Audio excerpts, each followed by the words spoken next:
Hello, and welcome to the Disability Myth. My name is Dominic, and I live with a fatal disease called spinal muscular atrophy. Together, my amazing caretaker, co-host, and best friend, Uriel and I, plan to debunk misconceptions, share our personal experiences, and shatter your expectations. But we're not stopping there. We're bringing in experts, thought leaders, and everyday people who are smashing through societal barriers, paving the way for a more inclusive world. Whether you're tuning in to learn, empathize, or simply to be entertained, the show promises to be an eye-opening experience that transcends boundaries. Because when it comes down to it, what makes us different is what makes us extraordinary. Well, hello there, and welcome to Season 2 of the Disability Myth. We are, of course, thrilled to be back, and I'm not gonna lie, we have some bangers planned out for this season. I am, of course, your handsome and humble host, Dominic Trevathan. Alongside me, as always, is the equally handsome and humble Uriel. What's up, man? How you doing today? Hi. Pretty good. That was the crustiest hi I've ever heard. I was Sounded just like a sipping my sailor. water. Sorry. You sound like that sailor. Hi. That's the voice of that sailor from Stardew Valley. That's how I imagine his voice sounds. The sailor from. Are you talking? No, he's the fisherman, man. Yeah, the fisherman. Yeah. That's what I meant. Willie. He Yeah. owns the fish shop. Yeah. Sorry, we were talking about a video game that's like top five. It's S2. So for any of you guys that don't get the reference. So, anyways, today we have another amazing guest in my fellow SMA'er, Sarah Rodriguez, owner of Home Schooled Hound. So, Sarah, welcome onto the show. Thank you so much for having me. Thanks for joining us. Before we kind of jump into everything, I noticed that on your Instagram page you have quite a list of certifications that go a little bit over my head. So, if you don't mind, could you just kind of clarify your official title and like certifications and all that? Yeah, absolutely. So I have my CPDT, which stands for Certified Professional Dog Trainer. I have my CDBC, which is Certified Dog Behavior Consultant, and FFP, which stands for Fear-Free Professional. So the dog trainer aspect, we work with animals, teaching them new behaviors, and helping to solve behavior problems. And then the dog behavior consultant really goes deeper into really solving behavior challenges within homes. And then fear-free professional just means that I use scientific methods of positive reinforcement to train and not use any sort of intimidation or fear or pain. Um, no methods like that to harm animals at all because I want to focus on building a bond between people and their dogs. That's sick. I dig it. It's pretty cool, huh, Udi? Yeah, I agree. Because Dominic said we were struggling trying to find what the acronyms meant, and Dominic said, "Oh, I can't really find some of these." I'm like, "Oh no, that's cap." And I went off on my own to try to find them, and I couldn't find them either. So thank you for specifying. It just looks like a whole bunch of letters and it doesn't really make sense. So, but yeah, it's important to know what they mean. Couple of tongue twisters is all. Yeah, exactly. All right, cool. Well, we did have some icebreakers to get to know you prepared, so I think Awesome. Udi is gonna jump right off the bat with his. What are your interests beyond dog training?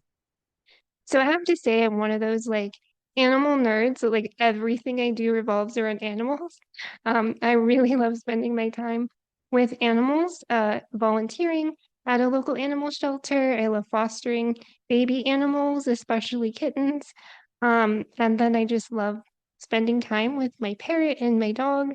Um, and then of course, like outside of that, I actually love watching movies and enjoying the great outdoors. I love accessible hiking trails. But usually I like to do that with my animals too. So, but yeah, that's basically what I enjoy doing. That's cool. Okay, just really quickly, it's not on the question list, but We wait. Were you gonna ask what her dog's name was? no, I was gonna more Oh, favorite importantly, movie? Oh, more importantly, favorite movie. And if it's not Star Wars, then she's automatically no, canceled. no, no. You can't say you can't. My favorite movie is The Lord of the Rings, but Oh, But Star Wars is up there for sure. Oh, heck yeah. Have you seen the uh, the extended versions? Those are crazy. Yes, I love those. Oh my God. If you don't mind me asking, what are your pets' names? I kind of want to know. So my dog's name is Danny. Oh, He actually has a full name with a middle name. His name is Daniel James Rodriguez. I always give my animals middle names. And then my parrot, her name is Gracie, and her middle name is Hope. So she's Gracie Hope Rodriguez. I like it. Adds a little bit of personality and flair. Exactly. Okay, moving on. What is the best piece of advice you have been given? I think the best piece of advice that I've been given is to be yourself. Because I think so many times we try to mimic other people, or we're like, oh, they seem to be reaching a large audience, or they seem to be really popular. But I think everybody has their own people that they're going to touch in their own special way. And so by being ourselves, we're able to reach the people that we're meant to. And I know people in my life have touched my life in unique and special ways, and just because they were themselves. And I think so many times it holds us back when we don't really think about being ourselves because we are not putting our best self out there for the world, and we can all do things in unique ways. So just because somebody else is doing something one way, we're going to do it differently if we're being our true, authentic self. And that's going to help reach certain people. So I think that's the best piece of advice that I've been given. That's pretty solid. Can't argue with that. because sometimes we're afraid to be ourselves, and it kind of holds us back because of like societal reasons. Like, oh, I really like to do this thing or this hobby, but people kind of tell you that nah, that thing's lame. Yeah. You know? Yeah, it's true. And I think too, like you think, oh, somebody's already doing that, but you're gonna do it differently. So like don't hold back, put it out there anyway, because you never know who you're gonna reach and help. Yeah, and I tell people just let me nerd out. This is what I'm into. Yeah, like I'm 25 years old. I still play Pokemon. What of it? We still play Pokemon, bro. You gotta catch up. Exactly. You're slow. Exactly. That's what Yeah. makes us all unique and fun. I mean, the uniqueness that we each share, that's really what like brings color to the world, you know? So hmm keep hmm being yourselves. What is your favorite food? I have to say I'm a carb girl, so I love anything with carbs. I also love fried foods. I'm gonna have to say French fries. I think French fries are my favorite food. I think that's Dom's favorite too, It's one of probably. my go-tos for sure when I go out. Do you have like a preferred like restaurant that you frequent for your fries? So there are two. I love Islands fries.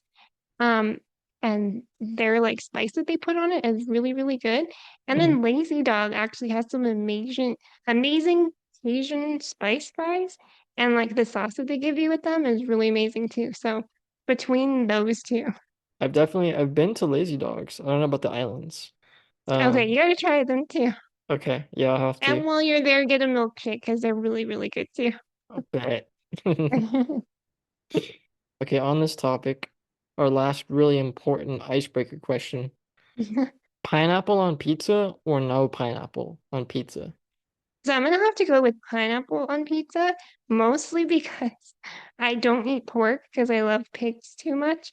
So then my pizza looks very lonely with just cheese. So I Mm, think pineapple definitely needs to be I mean, there. my counter argument is you could always put something more sensible on it, like chicken. That is true. I actually like tomatoes on my pizza, and like I think the tomatoes are really underrated. I mean, I know it's a sauce already, but like adding the actual tomatoes is actually pretty good too. Seems like a high IQ move to me. Uh, oh man, well, Dominic knows me. I'm a big tomato boy. Your famous tomato sandwiches. Oh, it's not famous. That's actually more common in the southern, well, more west south, but southwest, but like where your grandpa's from. The southern part of America. Mm. Funny How enough. fancy. That's where they like eat all the tomatoes. Well, it's somebody asked me like, "Oh, what is that?" Well, it's just, bread, lightly toasted, some mayonnaise, salt, pepper, a few slices of tomatoes, salt, pepper. I love the way you specify the bread is lightly toasted. Well, because if it's too toasted, it cuts the roof of your mouth, right? Yeah. And then you have another piece of bread, salt, pepper, and I'm you so just eat glad it. you specified that. Well, because people mess it up, they don't know how to do it properly, and they give you this like beyond golden brown, and it cuts the roof of your mouth. Like, what is that? There you go. He's just being himself. He's educating the world on how to make a proper tomato sandwich. Especially cherry tomatoes, straight, just popping those like grapes. Oh man. All right.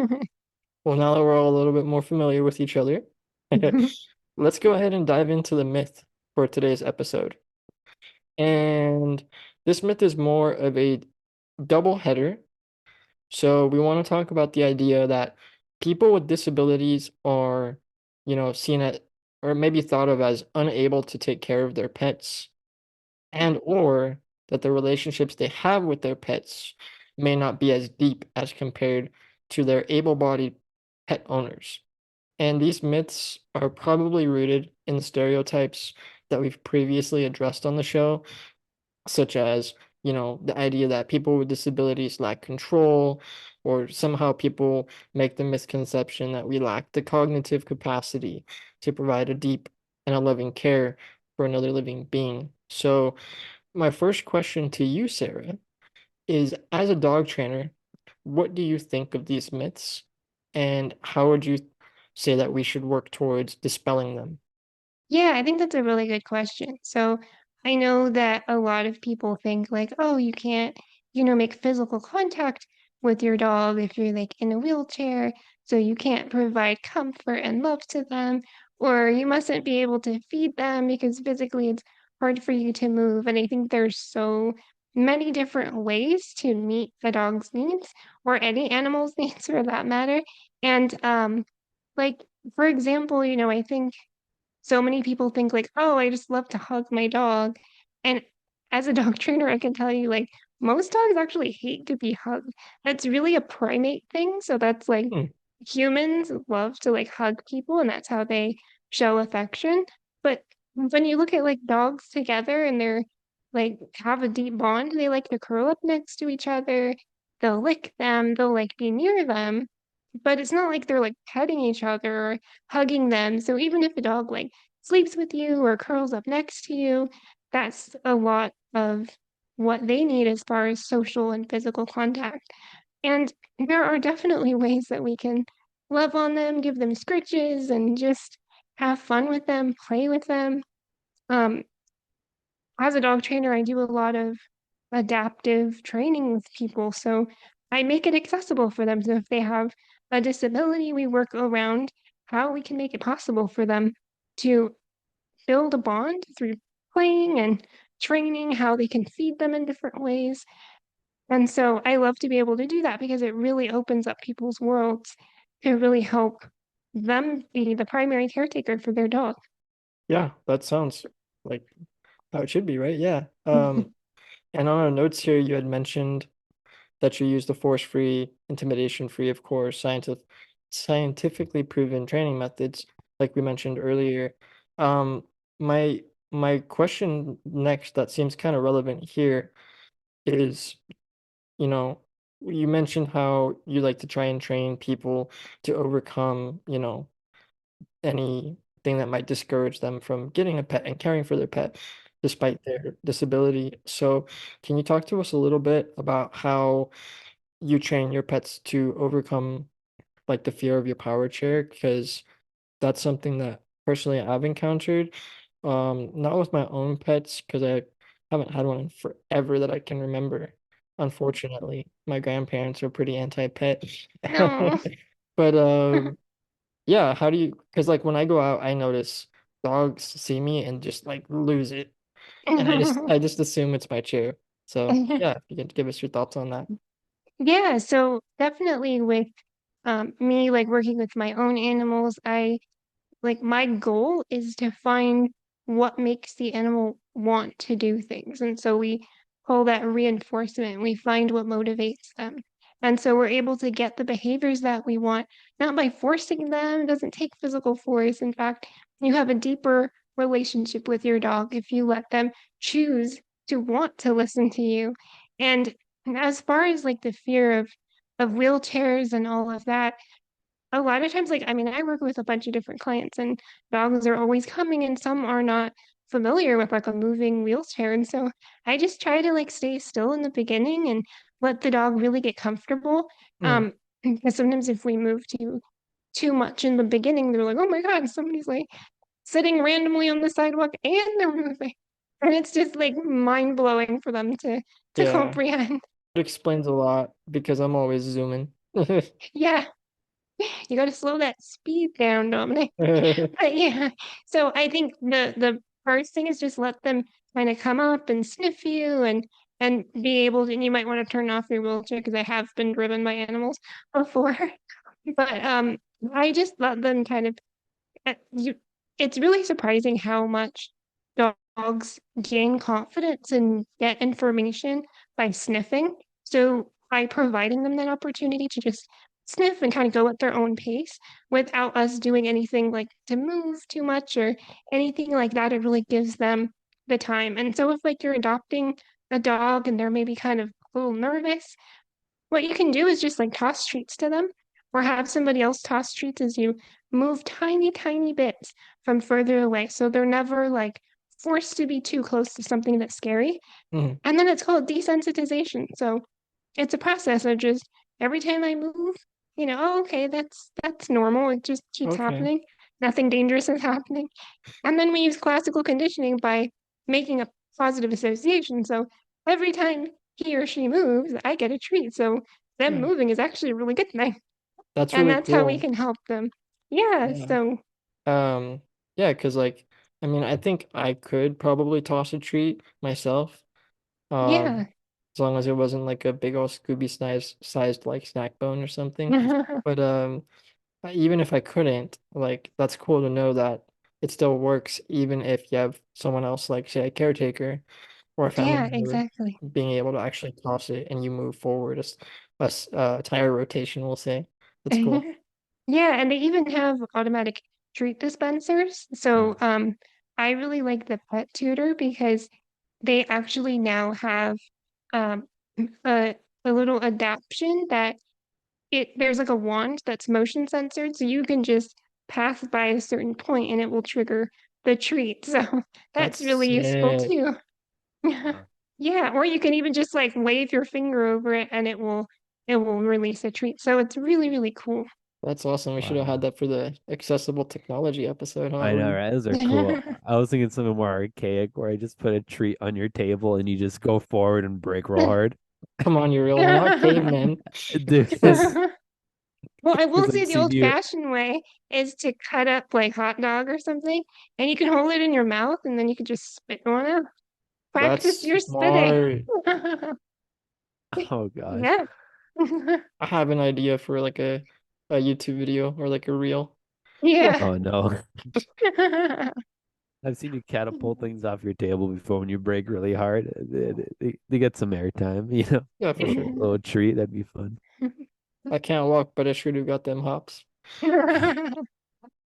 Well, I'm just happy you mentioned it because probably the one dog that gets its private or like its privacy invaded all the time are the Chihuahuas because people just want to pick them up and cuddle them and stuff. But no, dogs are pretty independent and they come to you when they want affection. It's true. It's true. I think our small dogs like have to deal with so much from us. Like we think that they're all like little babies that just want to be snuggled all the time. And I would say Chihuahuas probably bite the most. Pit bulls get a bad rap, but they're actually very, very sweet dogs. It's the Chihuahuas that you got to look out for. And really, it's really because everything around them is so scary. Imagine being that tiny and everyone's like towering over you. So yeah, from their perspective, That's how I feel like whenever someone over 6 foot comes near me. Right, I Oh know. gosh. Use it.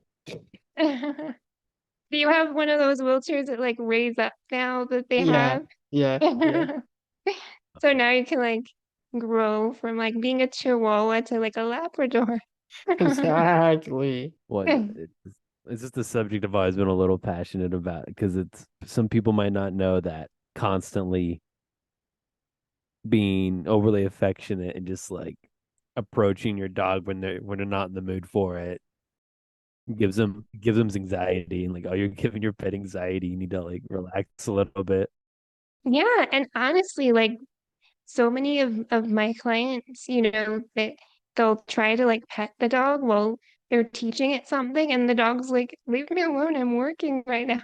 And so it really is like I see that a lot where I think just it's very natural for us to want to like pet them because it's really soothing for us. But one of the best ways that you can give your dog choice and so be able to teach them that you do respect them and it will actually reduce aggression and anxiety is to invite the dog to come to you and then you can pet it maybe a few seconds and then stop, and if the dog stays there then they want some more, and so you do that, and instead of approaching the dog to pet them you can ask them to come to you so that they start to learn, okay, this is a choice, and when they choose repeatedly to keep coming to you for affection and you respect when they don't want it, it really deepens your bond a lot. So, in some ways, I think that gives disabled people an edge because it's like if a person with a disability, it's harder for them Mhm. to just like go into the dog's space and pet them. The dog's like, wow, they really respect me. This is so nice. I So knew I we were think, superior somehow. yeah, exactly. So I think dogs really appreciate that. I had a question on here. It's just kind of a personal question because it's a type of training that's become kind of popularized for social media, especially the I forget his name, but the dog whisperer. This idea of Oh, yeah. like I have it on here. Opinion on alpha bro dog training. This idea that you have to be the dominant figure in this territory or space for the dog to respect you.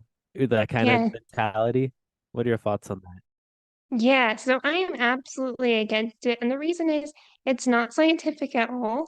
So I think so many times we start to view our dogs with this lens of everything that they're doing wrong that we need to correct instead of really looking at the root problem and trying to fix it. So, for example, coming in from outside and your dog's really excited to see you.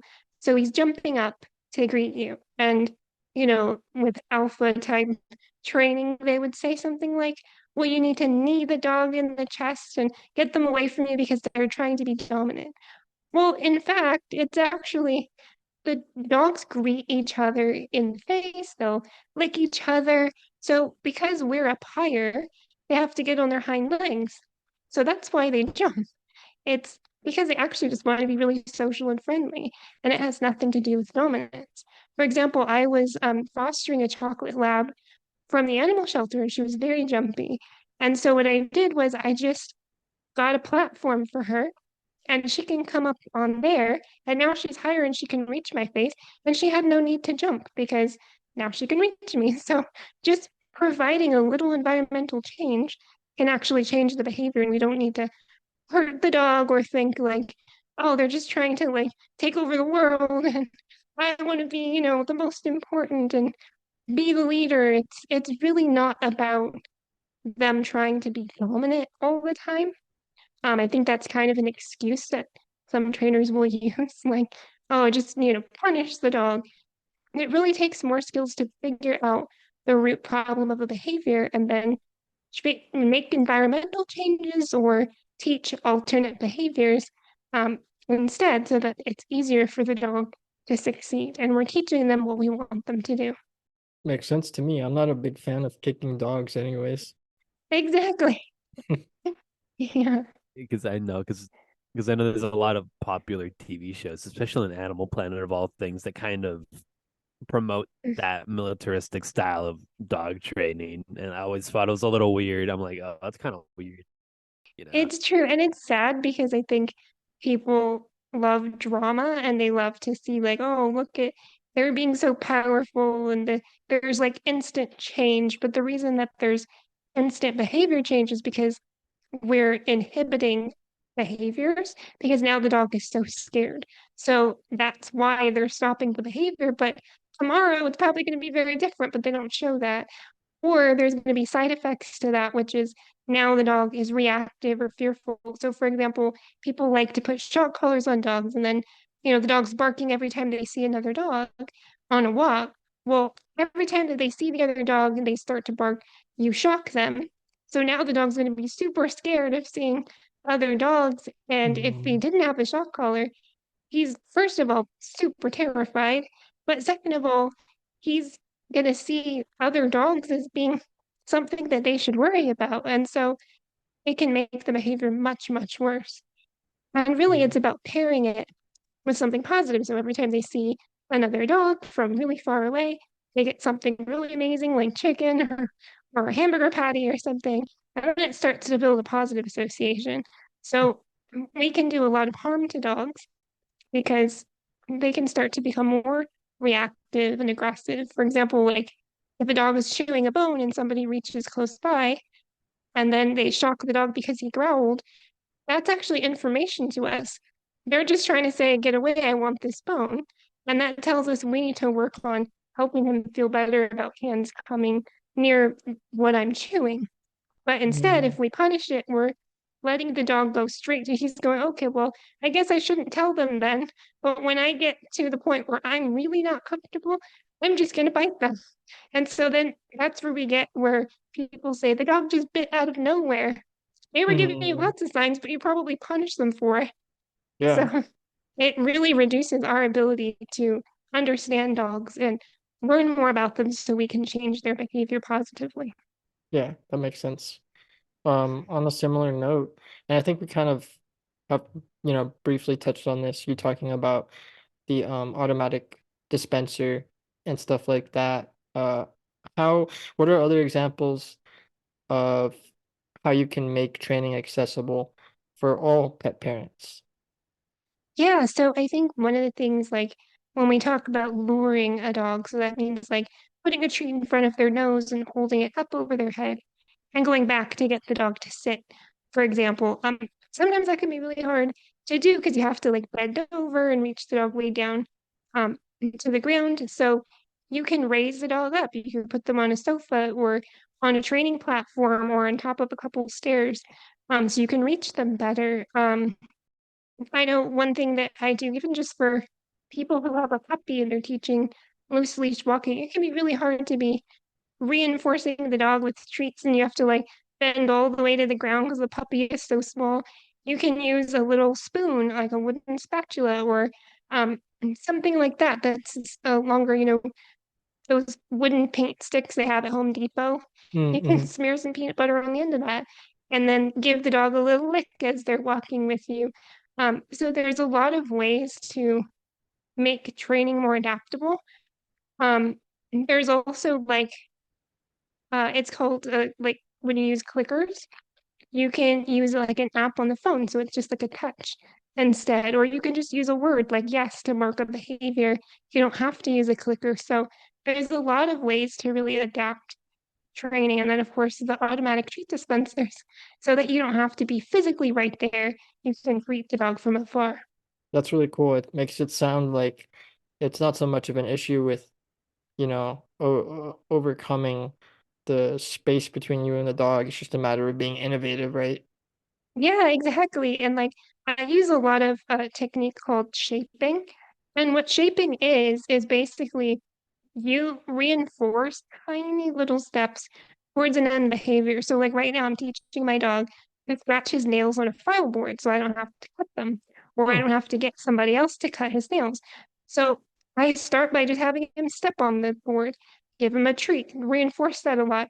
Then he starts to go, well, why isn't that working anymore? Because now I go, okay, let's have you offer something else. And so he kind of like wiggles a little bit, and then I start reinforcing that. And then eventually we shape it to the scratching behavior that he does on the board. And so, That's I so mean, it cool. doesn't even involve any touching at all. any like he thinks it's so fun. When we like teach a new behavior, he's like, oh boy, he starts like wagging his tail more like, I'm gonna figure this out. I'm gonna figure out what you want. And it's like a game, and they love it. That's so cool. I wish college was like that. Oh I man, yeah, know, right? this is miserable. I'm trying my best. If only they can make learning fun for us too, right? Um, but it's cool that you mentioned that because dogs like to be challenged and they like to be stimulated mentally. They do, and I think that we underestimate how smart they are because we think Oh like, yeah. oh, it must be so nice to be a dog. All you have to do is lie around all day. But actually that gets pretty boring. They want things to do. And so you can do like food searches for them to like find food. And when we think about if a dog wasn't with us, what they would be doing, they would either be hunting or scavenging for food most of the day. So we need to be able to provide opportunities for our dogs to use their brain because they end up being a lot happier. So doing things like little sniffaries, we call it, where you let the Sniffer. dog, yeah, you go on a long line, so you use like a longer type leash. Let's just let them sniff around and move freely so that they can be a dog, and then hiding food for them to find and in boxes or you can get innovative, throw some treats in the grass and let them find it. They're all natural behaviors that dogs would do, so they need to be able to experience fun and enrichment. I know it's not not your field, but I'm a big rat enjoyer, and people underestimate how much mental stability or like mental entertainment rats need. They're insane. I used to volunteer at a pet store when I was like 8 years old. For a couple of years, I volunteered there, and one of my jobs was to take care of the rats, and I absolutely love them. They're so smart and so cute, and they can learn so many tricks. Yeah, people underestimate because again it's the Chihuahua effect because they're small. They assume Yeah, but like no, rats are insanely intelligent and they get little rat depression when they don't have enough things to do. And oh my yes, gosh. Now the next question here is regarding clients. However, I have if you don't mind, I have a couple of personal questions I wanted to ask yeah. that have just been brewing. Giving the the power turn everything, how do you go about socializing dogs? Because one of my biggest fears is, especially if I'm like dog sitting or taking a dog out for a walk, is hopefully it never happens, but like the dogs start to play fight, or maybe they start like actually fighting, and I'm a little scared to like pull them apart, and it gets a little, you know, how do you approach socializing dogs? Yeah, so I think for somebody with a disability, it's always wise to have someone with you who can help, in dangerous situations. For example, I don't walk my dog myself just because sometimes there's loose dogs that come running out of nowhere and I don't want them to hurt my dog. And it's not like I can just pick him up and go. So I always like to have that little safety net. But you would be surprised like how many um opportunities there are as far as resources go. So if you don't have someone who can walk with you, you can find a neighbor, or there are so many different ways that you can even hire someone for really cheap to go on walks with you, just to keep your dog safe. But as far as socialization, I think it's really important to know the other dog that your dog's going to be socializing with. So, for example, I often tell clients if you're looking for a doggy friend for your dog, you can go to like a dog park. But dog parks can be really dangerous. So, what I tell people is go without your dog and just stand there and watch the dogs play.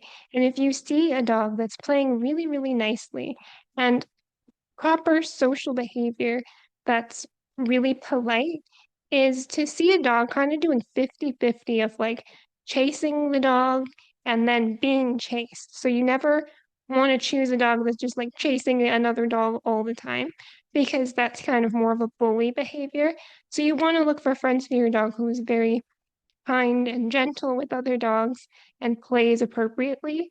And then you can ask them, hey, I have a dog. Would you be willing to kind of do like a play date? And so you can start with like dogs on leash and just kind of parallel walking so that they get used to each other's scent. They can sniff. They're still on the move, so it's not confrontational. And then if something goes wrong, each person already has the leash on their dog. They can just pull them apart much easier. So that's a nice way to do introductions. That's much safer. And then, of course, you can do positive reinforcement too. So if your dog is really, really shy, just let them see dogs from afar and get treats and then leave. Social interactions should not be very long. So I would say like under 45 minutes, probably like 30 minutes, because if a dog gets tired, either your dog or the other dog, and then one of the dogs wants to play more, that's where we can get into issues where one dog gets aggressive because they're like, stop already, I'm tired. So we want to keep it very short, and that can also reduce chances of aggression as well. Excellent. Oh man. And then thank you for answering that. And then Yeah. I have another question because I think it's important because I like dogs. Harness recommendations, because when we take dogs out for walks, their nose is really important to them. Yes. And some people might not be aware, but like it's the site like tugging on them, even like harness or collar, whatever, kind of disrupts their, you know, that interaction with the environment. So how do you have any harness leash technique recommendations, and how do Yeah. you go about what's the word? Leash training the animals you work with? Yeah, that's a really good question. So, yes, there can be a lot of damage done with like collars, especially prong collars and just collars in general, because if a dog hasn't been trained to walk properly on the leash, they're putting pressure on their trachea, and it's a very delicate area. So a dog's skin is 3 times thinner than ours, and so the neck, even on humans, is a lot more delicate in the skin area for my ladies out there that like to put creams to prevent wrinkles. We have to get a different cream for the neck because it's different skin. And so we have to remember that their neck area is very sensitive. So it's not something that we want to be applying a lot of pressure or irritating. So I always like to recommend a harness whenever possible. And yes, we want to be able to provide the opportunity for dogs to be dogs. And one of the most powerful enrichments is to be able to allow them to sniff. So we want to do that in a way that's they're not like yanking you to the next tree. So in order for them to learn that, I like to teach leash pressure. So that means as soon as they feel the leash tighten, you just stop walking. Don't move anymore. And for us in a wheelchair, that's much easier if you have a power chair because it's much heavier. So you just stop dead in your tracks and they're like, hey, why aren't we going closer to that tree? I want to go sniff. Yeah. And as soon as they put some slack on the lead, then you go. And so then they start to learn, oh, the only way to get there faster is to make sure I don't pull. So, and then you can also reinforce them by giving them something really amazing, like little pieces of chicken or cheese as they walk closer to you and more on loose leash. And so they start to learn, wow, this is where it's at. I'm going to kind of stick around a little closer. And that can really help. And I think for dogs who pull a lot, you can use a front clip harness. So you can clip the leash to the front of the dog so that it will turn them the opposite direction that they want to go if they pull too much. And then giving them enough leash to be able to walk. So like a long line or something like that can be helpful so that they have enough leash to kind of move and sniff around because dogs actually when they move naturally and follow scents, they kind of do it in like a zigzag sort of a way. So walking straight next to you is kind of hard for them to do. So we want to be able to provide them opportunities to sniff and move their bodies naturally. And so to do that, we can provide a longer leash for them. Well, thank you. Hmm. All right. And then any negative experiences with clients because of your disability? Yeah, so I actually have had some negative experiences. So at first, I started out, I would talk to the potential client and answer their questions and set everything up. And then, I would, okay, so we're going to get together, next Tuesday. And I would say, and, just to let you know, I'm in a wheelchair. So I just, either I would ask them, is your house accessible, or are there stairs, or can we meet outside? Or, you're welcome to come to me. And, I would get people like, oh, wow, that's interesting. You're in a wheelchair. Yeah, so I'm just gonna have to call you back. Let me just check with my wife, or like, whatever. And then they would never call back. So then I started kind of testing it, and I was like, maybe I just won't tell people, and I'll just tell them I'm doing it at my house and they can come to me. So I Mm, started doing that, and then people would like, I would definitely get more clients. And then because they were already there, then they can just, go through the session, and then they were really happy with the information they got, and so they would continue coming. But it's crazy how like the thought that like, oh, they're disabled, well, how can they possibly help me train my dog? yeah. And I think it stems a lot from the mentality of like dominance theory and all of that, that like, well, you got to be physically, you're pushing your dog to the ground and that kind of thing, and you use a lot of force and all of that. And I think, that's unfortunately why that contributes to somebody with a disability being a dog trainer, maybe not getting as many clients because people think, oh, they can't possibly do it. And I did have one client who did come, and she was like, um, oh, I didn't expect, someone in a wheelchair. And like she ended up not even paying me for that session, and she wasn't What? even like paying attention. It was like she didn't even want to look at me. It was like it was so horrible. I'm like That's trying to so weird. continue. I know. I was trying to continue the session like normal and share the information and everything, but she was just like in her mind determined that like nope, this is going to be a waste of time. And so it's like all my other clients are happy, but Yeah, that's why dogs are cooler than people when you think about it. At it's least they're true. open to like positive reinforcement. Yeah. And her dog did love me. She just didn't. That's lame. Oh, that's crazy. I know. This is so nasty. She showed up to your house and everything, did the session, and at the end it's like, no. I know. She didn't even stop half session or like quarter No, session or the beginning. That's no. it, just the whole session. All right. Stayed the entire hour. Wow. That's That was the crazy. most awkward hour of my I bet. life. Probably like super frustrating too. Wow. Yeah, it was. And I started to develop a lot of anxiety when I would get clients coming at first, because I was like, are they going to think the same thing? And it took me a really long time to get over that, because then it was like, Hmm. okay, actually, people really are pretty open and willing to like, try it, but and they're always happy and they always come back for more sessions. So, it was just that one really bad incident, but it's funny how it really affects your mindset. Yeah, I can imagine. It's crazy. Yeah. On that kind of note, can you tell us like about the certification process and if I know nothing about it. Obviously, you have a few different certifications, but were there any issues or like similar kinds of discrimination in that process?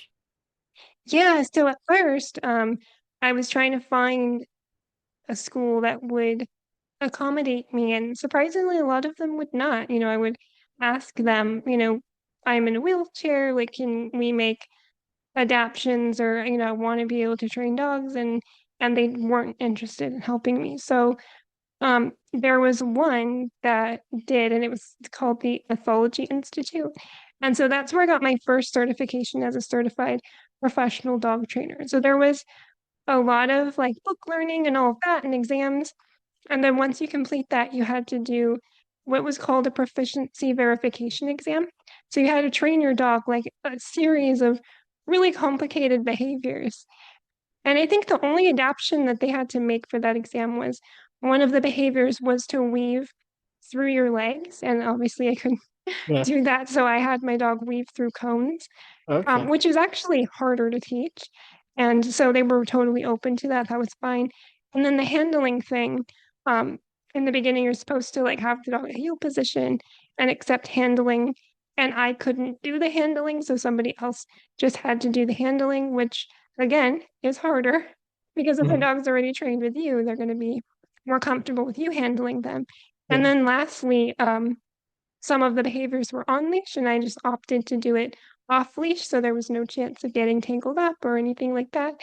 And again, off leash is harder because the dog knows they could just wander off if they wanted to. So they were really accommodating though, and I was able to pass. So yeah, that was really awesome. And then so that was the first certification program. And then the second one was the CDBC was like a written exam, and you had to share case studies and like answer a bunch of questions. So all of that was just like written type Mhm. stuff to test your knowledge. And then the fear-free program was the same. It was a lot of online stuff, and then you take the test and get your certification. That's really cool. That you can do a lot of that online. Regarding the first one, the CPDT, um, this is like probably the stupidest question you've ever heard. But so is it required for you to have a dog like yourself to do that course? Is that how that works? Yeah, so it really like it doesn't have to be your dog, but you have to have access to one because you have to train like a lot of really complicated behaviors. Okay. So you would need to like do a ton of training with them. I wasn't sure if there was like a Yeah. dispensary system where like you just pulled up to the school and they had dogs on like the show, like on Yeah. which one you pick your starter, like you pick your Pokemon. Like Well, yeah, what you can do is actually foster a dog from the shelter for a couple of months. okay. And then you have access to them like all day.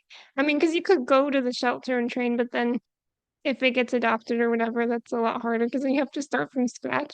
Or Mhm. if you have a neighbor or a friend who has a dog and they want to do some like get some serious training for free, you can do that too. But also with the CPDT, I also had to put in a certain amount of hours with I think it was like 300 hours or something like that. It's been several years now, I can't remember exactly. But I just did a lot of training with like friends and families' dogs, and then I did shelter dogs as well. So that's how I got the experience, like learning with a variety of dogs. Nice. Yeah. Wow, that's cool. That's cool. I mean, I don't know what I was expecting, but that's a lot. That was a lot more academic and a harder, more It complicated is. process than like one would imagine, right?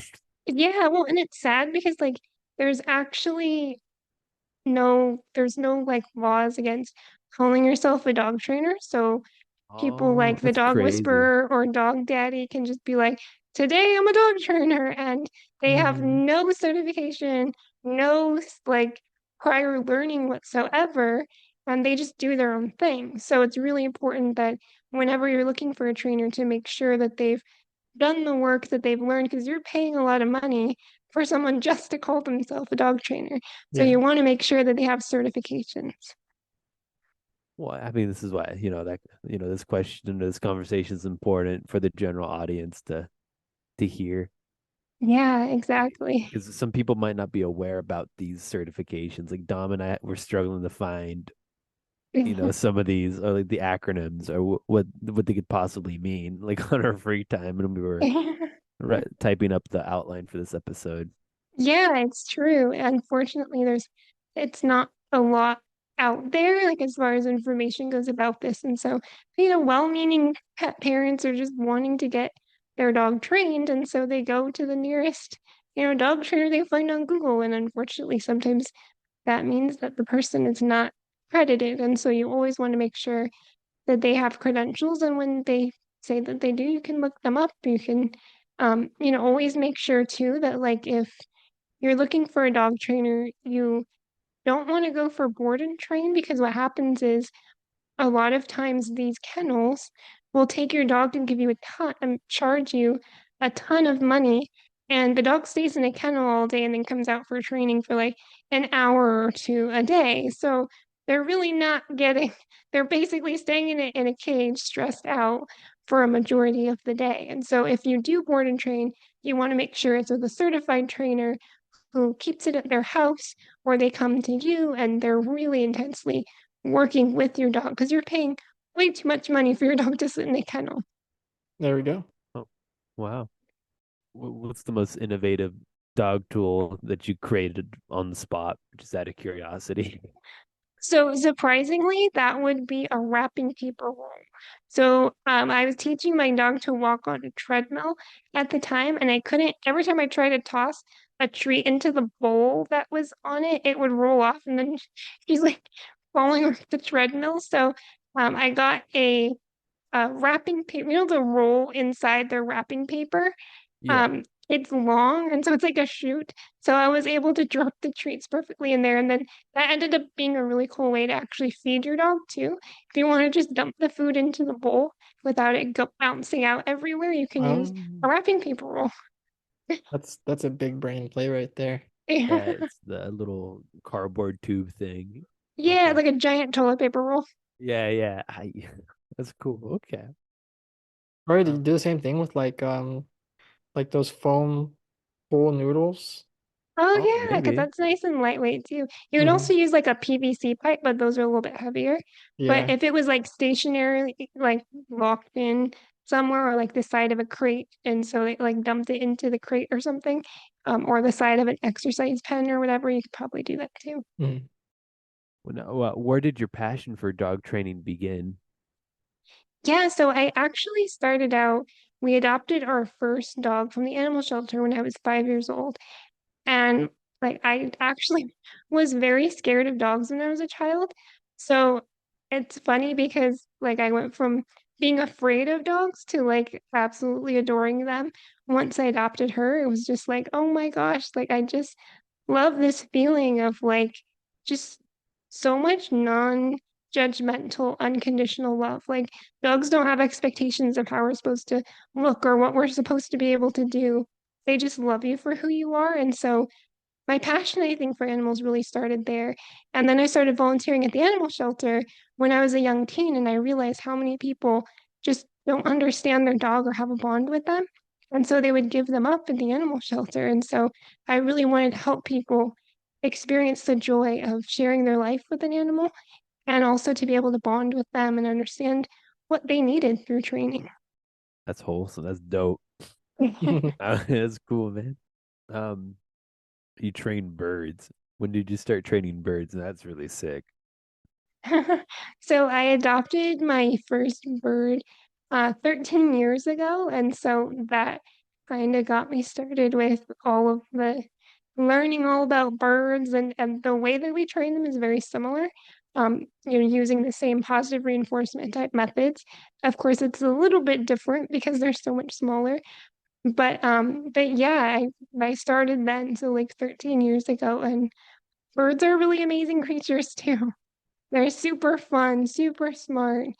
And it's really fun to teach them. Really social too. Another pet that people might underestimate how intelligent and social they actually are. It's so true. I know. They're definitely not an animal to be kept in a cage. Like they are so brilliant and they need multiple things to do a day to keep their mind active and they love to learn.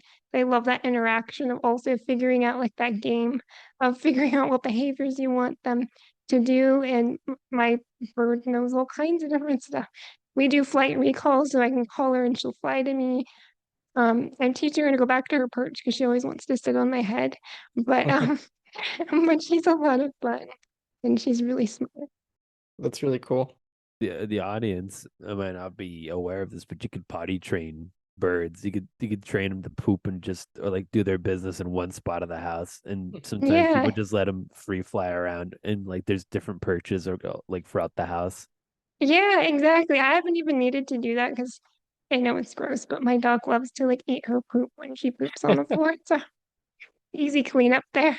Nice.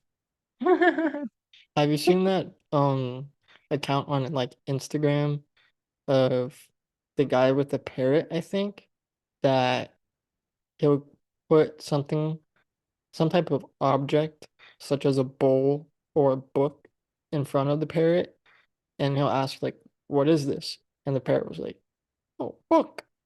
And he'll be like, "What's it made of?" And then like the parrot pecks it to like touch it, and it's like, "Oh, paper." Yeah, birds are so smart. I think African greys, especially, I know somebody who's African Grey will like tell Alexa to skip songs he doesn't like. So like the Oh, person will be playing her music and then he's like, I don't like this song, so I'll like skip it. that's some like next level assistive I know. technology. I've even seen like where birds will order stuff off of Alexa through Amazon and like they'll order like strawberries or like their favorite tree and turn on and off the lights and yeah, People Nice. underestimate how smart they are. They pick up it's on the, true. and then people also underestimate how like some species just live an insanely long time. hmm They do. They can outlast humans. Yeah, I hate to say it, but sometimes people just buy birds thinking it's going to be like maybe a 2, 3 max year commitment, but no, Yeah. some of them live quite long, double a lot of them double digits. Oh yeah, they definitely live longer than dogs, that's for sure. So you're obviously pretty comfortable with a multitude of animals. You train dogs, you train birds. What about crocodiles? Or like, is there anything you won't train? Yeah, I probably wouldn't train a crocodile for safety reasons, but I For know people who safety do. reasons. But I know people who do, like they actually can learn as well. Animals are really surprisingly smart. And once you learn the training techniques of positive reinforcement, it doesn't take much to translate that to other animals. It's just about figuring out the reinforcement that that animal finds Okay, interesting and motivating to want to do behaviors. And from there, you can really train anything. nice. Except maybe you have to be a little more careful with the crocodile. I don't know. I there's like a college football player I keep hearing about because I watch a little bit of college football, and he has a legit pet crocodile. Oh my God. Crazy. That I is don't an know. interesting, that's a very exotic fact. Yeah, I don't know how safe or like you know, up to regulations that is, but Yeah. they always mention it when that football team plays. Really, oh yeah, that's the team with the player that has a pet crocodile. Oh my God. I had a question that kind of like banks off of that previous one. This idea of like animals that you refuse to train. Even though I might already know the answer. For you, any dog breed is a go, right? Oh yeah, absolutely. I will train any dog. Yeah, I think that, again, all of the same principles apply no matter the breed. It's just, again, we have to consider like, okay, a Chihuahua might find this a little more scary than, say, a Great Dane because they're much bigger. And so, even little things like towering over the Chihuahua to put on a harness, they might be really reluctant to sit there and let you do it because you're towering over them, but ask them to come up on a couch and then you sit next to them and now it's not so threatening and scary. So those are little adaptations that you might have to make based on the size of the dog or what that dog finds, scary or what they find reinforcing. I've had dogs go crazy for like cucumber slices or lettuce. I had a client dog who was crazy about lettuce. Like that was his reinforcement. You get like dogs of all kinds of personality types. And so even within breeds, there's like such a vast difference with each dog based on their personalities. It's really cool. I've grown up with friends that have owned pit bulls, and I've never seen those aggressive anti-pit bull, stereotypes in them ever. Yeah. They're very like adorable dogs, actually. They are. They're really smart. I was working with one at the animal shelter, and he's this like giant muscular dog, but super sweet, super trainable. I mean, he loved to learn. And like, it's important for people to see that like how sweet they really are. He's learning from me. He can take the treats easily if he wanted to. Um, he could knock me over, he can do all of that, and yet he was super gentle, super smart, super sweet. Definitely the kind of dog you'd want to share your home with. So yeah, pit bulls are remarkable dogs. what what is it? Their past or upbringing, or is it just their muscular build? What about them do you feel could contribute to that stereotype? Yeah, so I think it's really a matter of breeding. So unfortunately, There's a lot of people who breed dogs for dog fighting, for example. And so the genetic line that they're going to choose is going to be dogs who have a predisposition towards being more aggressive, for example. But even with that being the case, pit bulls were bred to be aggressive to other dogs, never people. So if a dog has an aggression, it would usually be towards a dog within that breed. But I think they get a bad rap because they are bigger and more powerful dogs. So if a Chihuahua bites somebody, it's not going to make the news because they made a nick in their big toe, you know. But if a pit bull bites someone's arm and there's going to be a bigger mark, the person's going to be more traumatized because that was just a more scary experience. And that's the case with any larger dog. But unfortunately, that's what makes the news. And so people hear one story and think, oh, pit bulls are bad, but that's not the case at all. They're very, very sweet dogs. Um, they have great personalities and they're not, a dangerous type of dog. It really, again, depends on their upbringing and their genetics too plays a part. So you always want to make sure that you learn about the dog. Be careful where you get them from if you're going to choose a breeder.